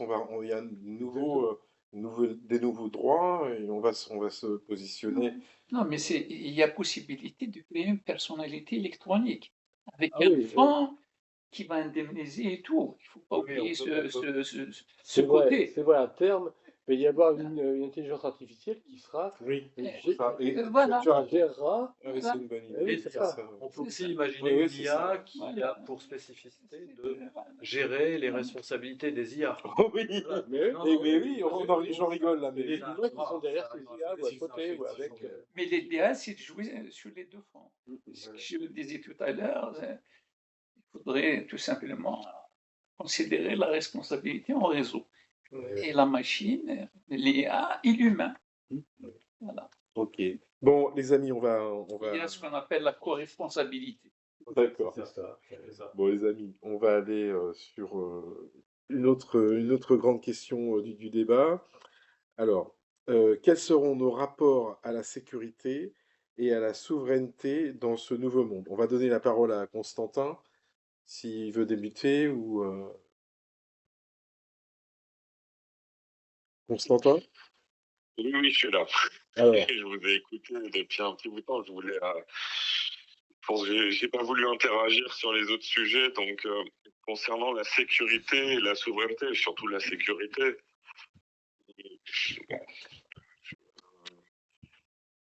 me dis qu'aujourd'hui, la sécurité, en tout cas la sécurité telle que moi, en tout cas, je l'entends, c'est la sécurité, c'est ma sécurité en tant que personne au sein, en tout cas, de la société.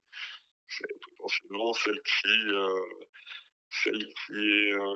Il n'y a pas que ça, hein, il y a aussi la sécurité numérique ou digitale, dans laquelle on est de plus en plus exposé à des attaques, du vol d'informations, de la piraterie, en tout cas en ligne. Mais je pense souvent, ou en tout cas je pense beaucoup plus à la capacité qu'a l'État, en tout cas, de nous protéger d'une potentielle guerre totale aussi, où là, on ne parlerait pas que d'intelligence artificielle, on parle aussi de robotique, et potentiellement en capacité d'être protégé justement d'être humain demain, mais aussi, c'est déjà le cas, hein, enfin, dans une guerre, le plus souvent, en fait, les machines en tout cas, ne sont pas complètement autonomes, elles sont asservies par des êtres humains. Imaginons une intelligence artificielle, et c'est déjà le cas, hein, on a vu dans les dernières guerres des drones qui sélectionnent en tout cas des êtres humains en fonction d'un certain algorithme pour les tuer s'ils sont potentiellement dangereux, sans véritablement connaître en tout cas le réel programme qui est derrière et comment il a appris. En tout cas, bon, revenons à la sécurité, en effet, comment demain, en tout cas, un État, ou comme on disait au départ, un groupe, en tout cas un collectif de personnes vont pouvoir se défendre face à ces nouvelles menaces potentielles, parce que forcément, aujourd'hui, il fait sens que les guerres existent, les armes existent, elles existeront toujours. Donc, forcément, l'intelligence artificielle fera progresser aussi ce domaine-là, et la violence, en tout cas, qui est associée à ce domaine-là. Donc, là, aujourd'hui, moi, finalement, nous, on n'est pas acteurs de ça.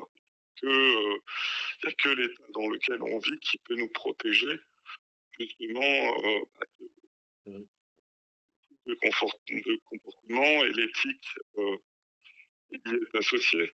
Est-ce que moi, je peux demain, j'ai pas de garde du corps, est-ce que j'ai le droit de construire un robot qui va être en capacité de pouvoir me protéger si j'en ai besoin? Protéger contre les voleurs, contre les bandits, etc. Est-ce que j'ai le droit de le faire? Banfield? Normalement pas. Mais je te laisse répondre, Danfield.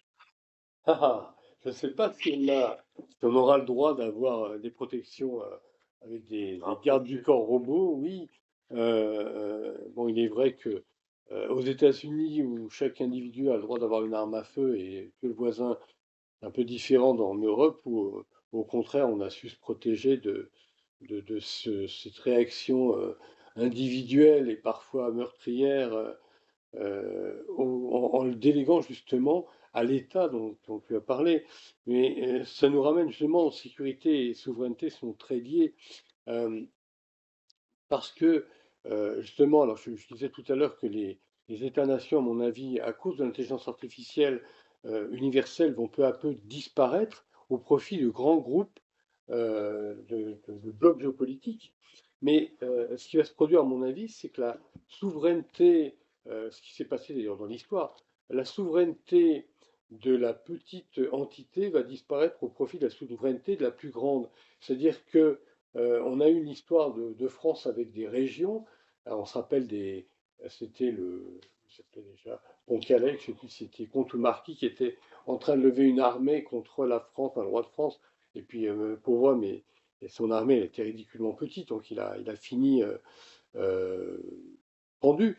Mais, mais l'idée elle est quand même là, c'est que on est passé des langages régionaux, des pensées régionales, des cultures régionales, des politiques régionales, des économies régionales à des blocs nationaux.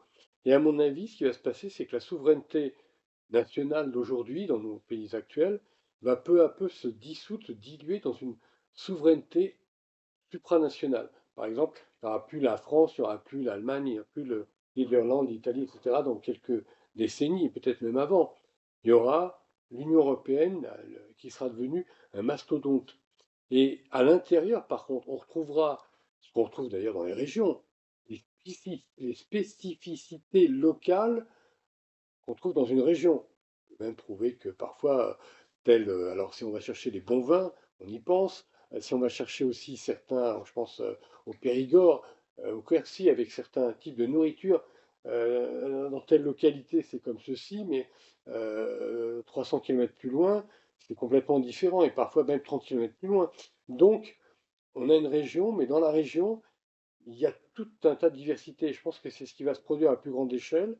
On aura des blocs géopolitiques, mais dedans, il y aura justement plus de diversité parce que les individus se sentant pris dans un grand bloc, ce qui s'est passé à l'échelle des régions, vont se dire on va avoir l'envie de se montrer très différent du voisin.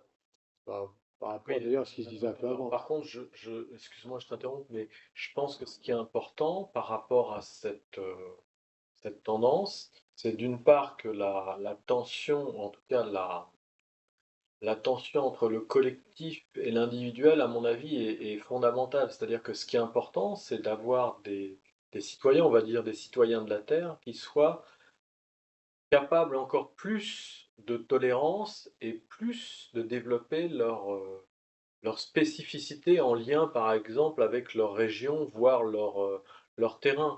Et je pense que ça, c'est très important. Et je subodore qu'à partir du moment où on a des technologies qui sont plus dans la veine un peu de la révolution industrielle, avec des mécanismes plutôt de duplication, ce qui est l'avantage de l'informatique, c'est-à-dire on peut créer un logiciel et le dupliquer à l'identique partout sur la planète et très très rapidement. Mais je pense qu'au contraire, pour les individus, ce qui serait important, c'est de former un système éducatif qui valorise la capacité de tolérance et la capacité de se différencier des autres. Parce que le risque, sinon, c'est d'avoir une collection de milliards d'individus qui, finalement, seront un peu comme des clones, c'est-à-dire qu'ils auront les mêmes outils, ils penseront pareil, ils auront les mêmes règles qu'on va leur Carte d'identité. basculer sur la tête. Et donc, voilà. Ou alors, l'autre possibilité, c'est qu'effectivement, comme tu dis, on a des blocs avec peut-être des valeurs extrêmement contrastées, ce qui risque de créer des tensions pour le coup plus fortes, avec aussi des technologies très très très différentes, des systèmes de valeurs différents, des religions, des quasi-religions d'État différentes. Et donc on voit bien que tout ça est un peu délicat à mon avis à gérer. Et à mon avis, la question c'est plutôt, on a des êtres humains, des citoyens de la Terre, mais on respecte le fait qu'ils sont différents, ils sont nés sur un endroit différent, ils ont une culture différente, et donc à mon avis c'est capital de maintenir à la fois cette unité et à la fois cette diversité plus grande, ce qui générera normalement de la créativité à l'échelle terrestre. Oui, quand tu parles de tension, je suis toujours dialecticien, je compte toujours jusqu'à deux, et je suis pas sûr qu'il y ait que des tensions. À mon avis, il va y avoir peut-être des gens qui auront créé un pays avec, ou un bloc de pays avec une orientation, je sais pas, baba cool, la vie est Mhm. tranquille, avec suffisamment de revenus financiers pour cela. A contrario, il y aura d'autres gens qui auront une vie spartiate, militaire, carrée, dure, l'effort sur soi-même, dépassons-nous. Bon, mais et bien sûr, peut-être 15 ou 20 blocs géopolitiques de Mhm. cette manière, mais simplement que ceux du bloc 1 vont peut-être se dire, je préfère aller, il y en a qui préféreront aller dans le bloc Oui, 2, oui, et vice-versa. oui, bien Donc sûr, finalement, ça. ce sera plus des Donc il y aura des tensions, migrations. mais bien Il y sûr, aura plus des tensions, il y aura que des migrations. Mais à partir du il y aura moment les deux, à mon où avis. tout le monde veut aller au même endroit, on sera quand même un peu embêté. Mais je pense qu'il n'y aura Voilà, jamais tout le monde au même endroit, parce bien que sûr.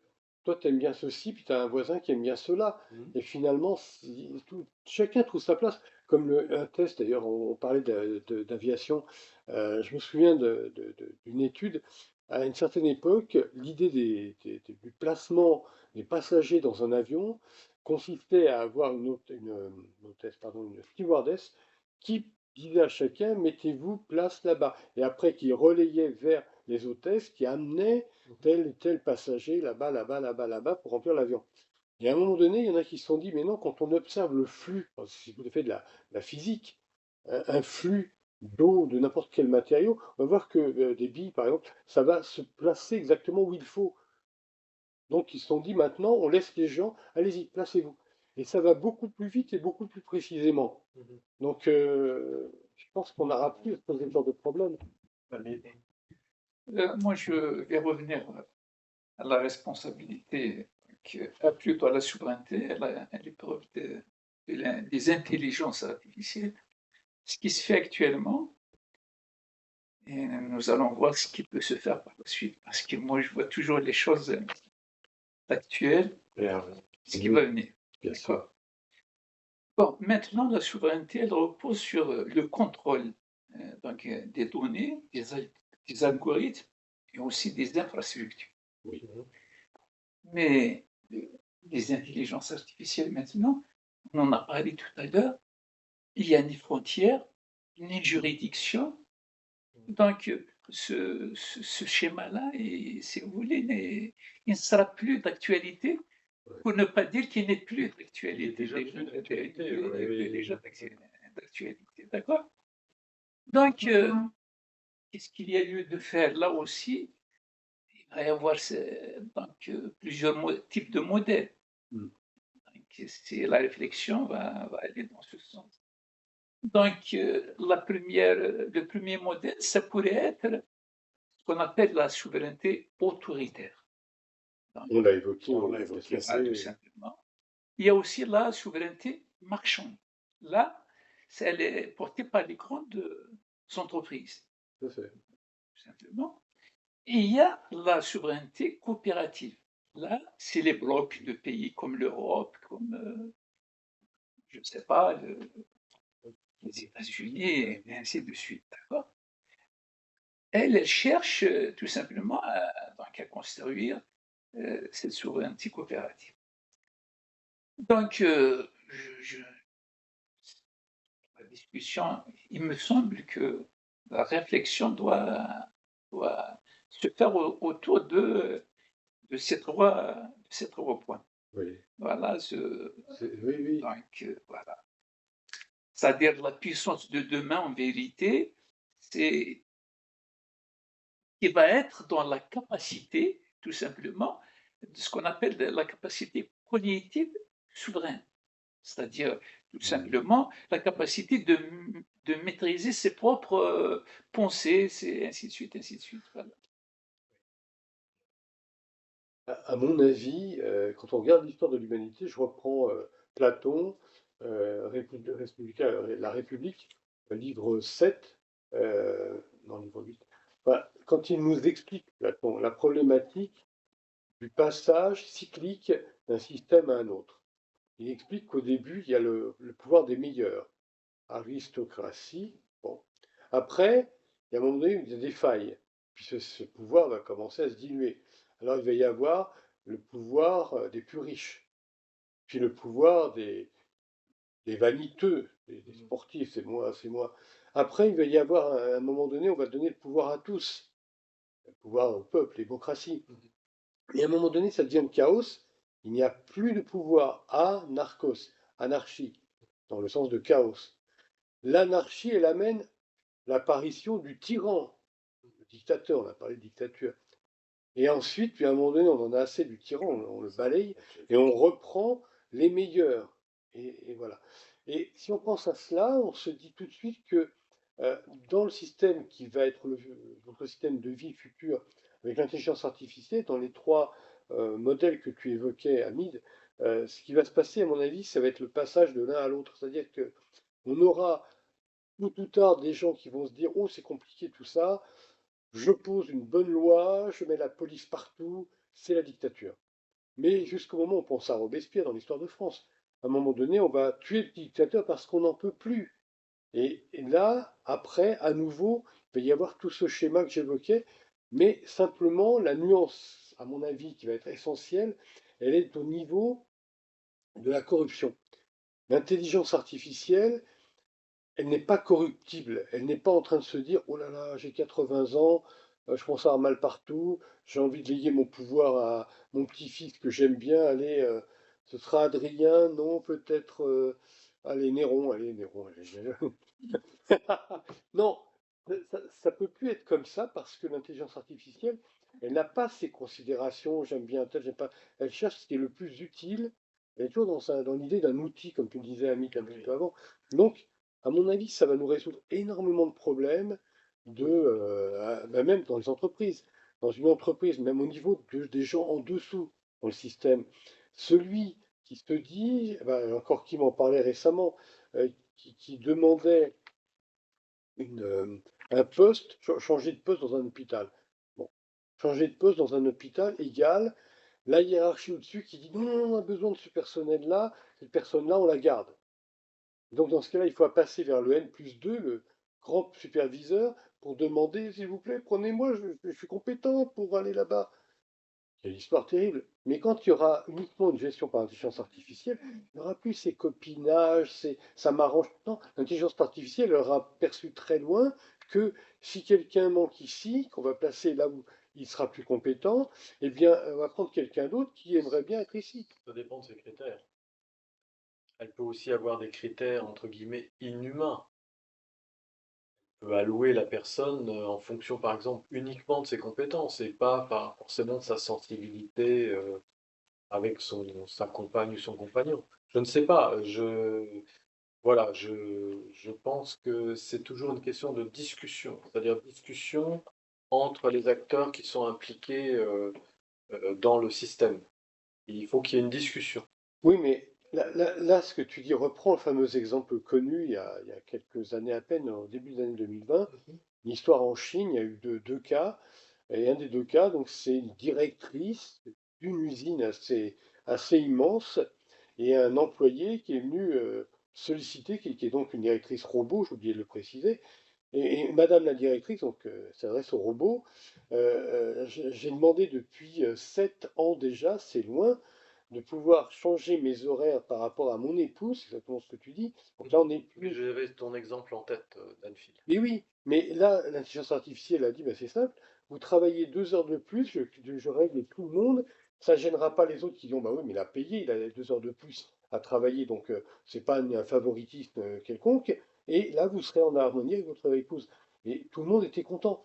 Et pour ce que tu disais juste avant, je vais clore mon babillage, pour laisser la place peut-être à Constantin, mais pour ce que tu disais des différences entre l'aspect utilitaire, on va dire, l'aspect technique. Alors, l'intelligence artificielle va se dire, oui, celui-là, il est très compétent ici, on prend. Bon, mais 9 fois sur 10, si c'est pas 10 fois sur 10, quand on est compétent quelque part, c'est parce qu'on aime ce domaine-là. Sinon, on n'est pas compétent parce qu'on n'aime pas. Donc, généralement, l'élément affectif et l'élément cognitif vont de pair. Donc, ce sera idéal, à mon avis, un monde où on sera aider à être dans nos compétences, justement. Je le souhaite. Je pense que, pour résumer un peu, je pense que la souveraineté à l'épreuve des intelligences artificielles ne peut se faire si on ne maîtrise pas la pensée, la mémoire et la vitesse d'apprentissage des systèmes. Voilà. C'est clair, oui, oui. C'est clair.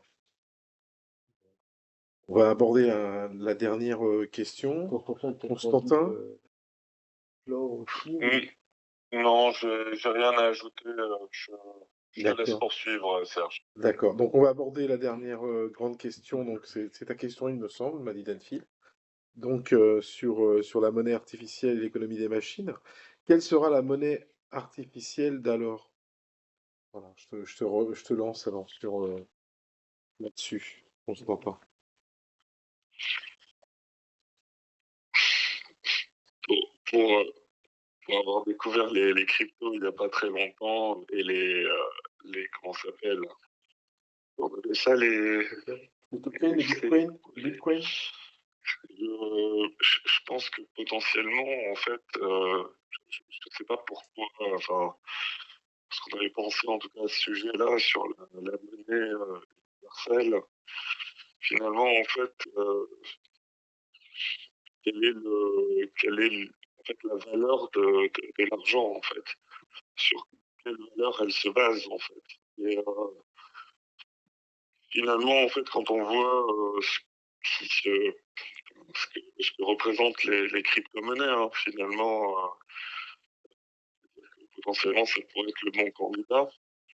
On voit leur volatilité, leur déconnexion avec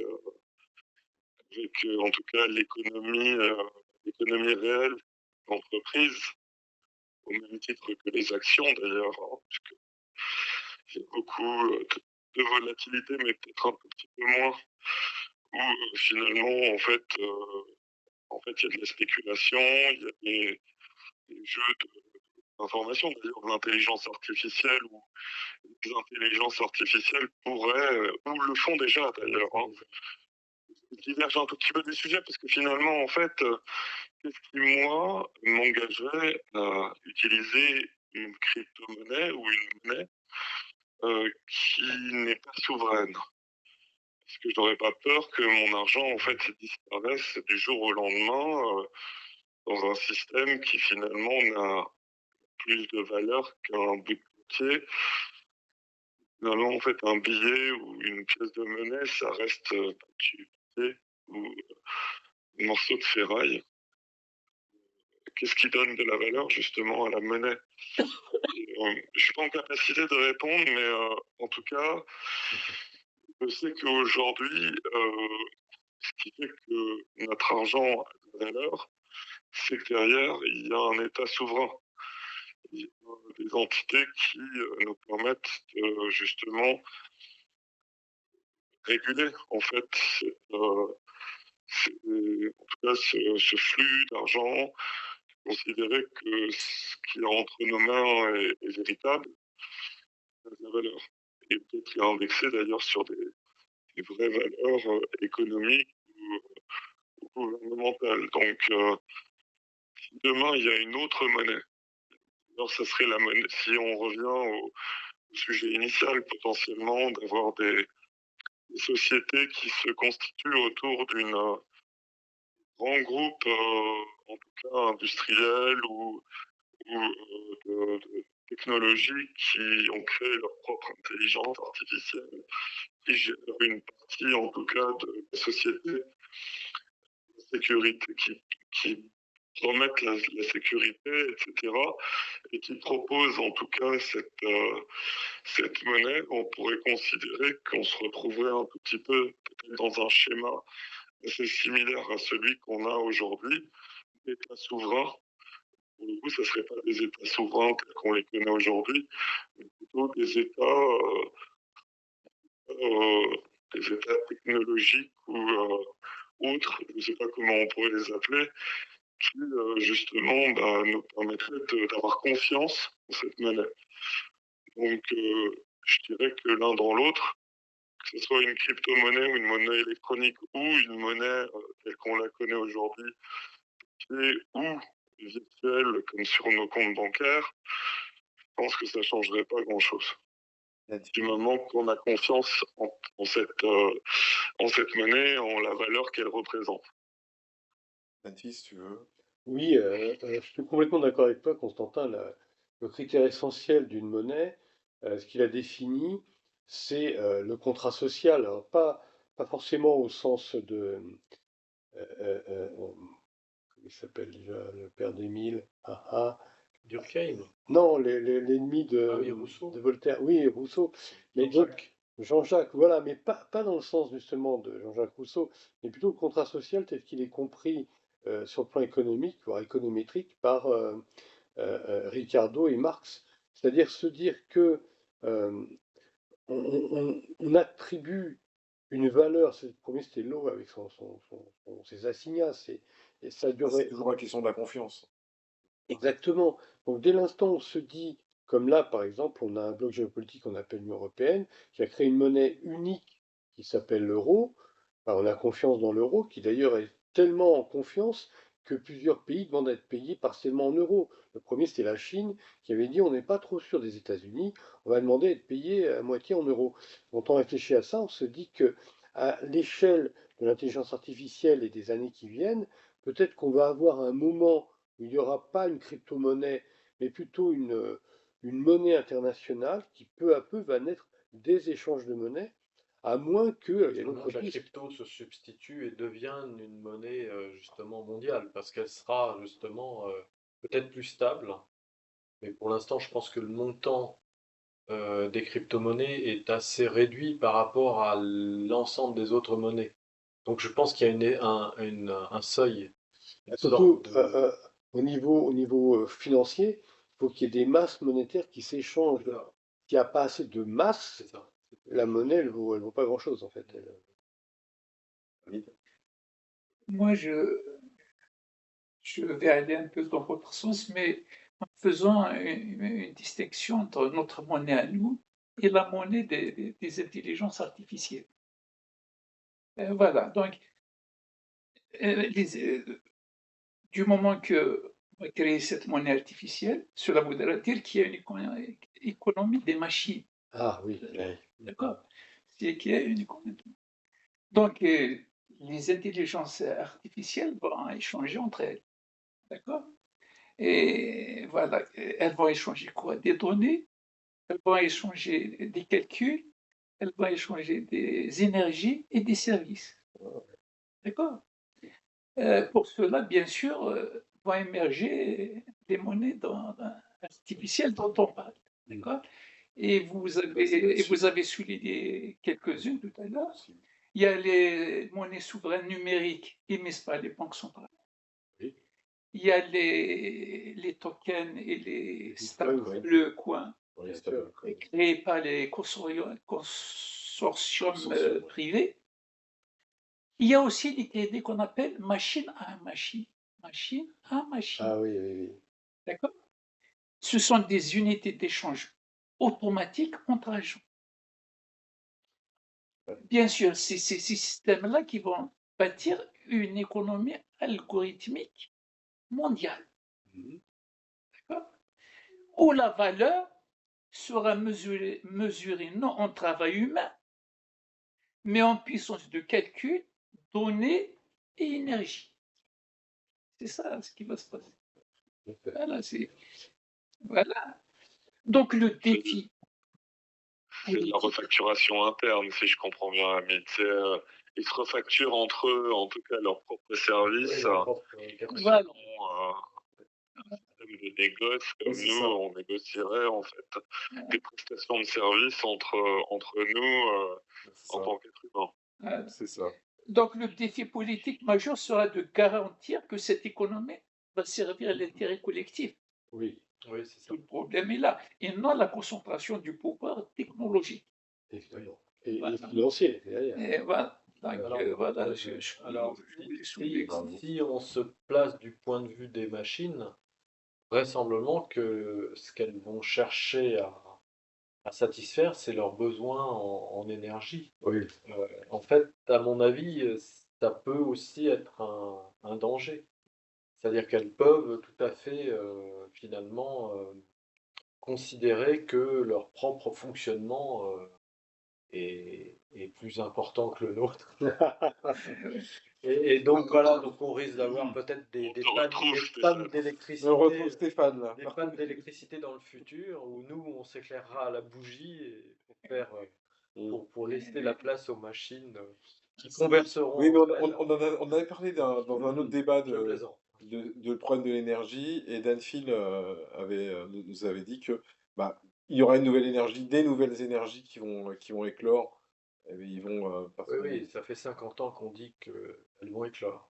Alors, non, il y a deux paramètres à considérer. D'abord, alors, si on revient simplement sur notamment ces principes d'énergie, on va dire photovoltaïque, à partir d'une aile, je sais pas, on appelle ça, enfin, une sorte de serre de Dyson, mais minuscule, donc une sorte d'aile volante, Mhm.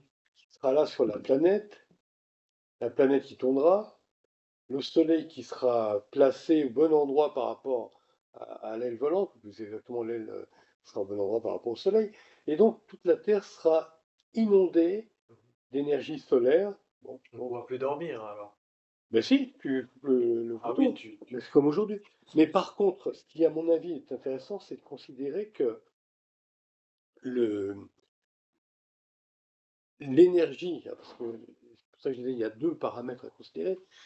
D'une part, donc l'énergie en tant que telle, problème qui va se résoudre, ce que vient de dire Serge, mais d'autre part, l'énergie, on a déjà des tests maintenant, et même des tests qui ont été assez impressionnants par rapport à l'écologie. On s'est dit, mais au niveau carbone, au niveau ceci, cela, on a des endroits sous l'océan, sous les océans immenses pour nos câbles d'informatique. Donc on va se dire, ouh là là, quel problème. Mais en réalité non, parce qu'on a calculé que finalement, euh, permettre toutes ces technologies, même si elles nous prennent énormément d'énergie, elles nous apportent tellement, et finalement, elles vont peut-être nous apporter la paix sociale, la paix géopolitique, espérons-le, l'équilibre économique, il n'y aura plus des très riches et des très pauvres. Enfin, on arrive dans un monde qui va être bouleversé tellement par ces processus liées à l'intelligence artificielle que finalement, même si elle nous coûte plus d'énergie, elle nous rapportera tellement plus ailleurs que cette énergie, elle sera finalement à moindre coût. Mhm. Bon, les amis, je vous propose de clore notre débat pour ce soir. Donc, si la vidéo vous a plu, ben, n'hésitez pas à ajouter un pouce vers le haut, bah, de vous abonner aussi et de partager la vidéo sur vos réseaux à vos amis. Voilà, et vous donne rendez-vous pour un prochain débat sur notre chaîne. Merci. Merci à tous.